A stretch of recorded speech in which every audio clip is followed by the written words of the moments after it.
வீடியோவில் நம்ம என்ன பார்க்க போகிறோம் அப்படின்னு பார்த்தீங்கன்னா, ஒரு காரில் ஒரு முக்கியமான பார்ட் அப்படின்னு எடுத்து பார்த்தீங்கன்னா, இன்ஜின் பார்ட்டை சொல்லலாம். ஒரு காரில் வேறு எந்த பார்ட் வேணாலும் டேமேஜ் ஆகலாம், இல்லை ரீப்ளேஸ் பண்ணலாம். ஆனால் இன்ஜினை ரீப்ளேஸ் பண்ணுறதுங்கிறது ஒரு கடினமான ஒரு வேலை. ஒரு இன்ஜின் டேமேஜ் ஆச்சு அப்படின்னா, ஒரு காரை தூக்கி டிஸ்போஸ் தான் பண்ணி ஆகணும். புது கார் தான் வாங்கணும். இன்ஜினை சர்வீஸ் பண்ணியோ ரிப்பேர் பண்ணியோ திருப்பி ஓட்டுறதுக்கு புது காரை வாங்கிடலாம். ஸோ அவ்வளோ ஒரு இம்பார்ட்டண்ட்டான ஒரு பார்ட் இது.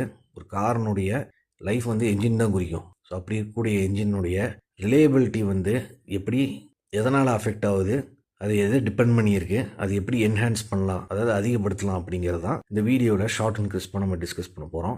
பொதுவாக கார் இன்ஜின் அப்படின்னு பேசினாலே எல்லாம் பவர் பற்றி தான் எல்லாம் யோசிப்பாங்க.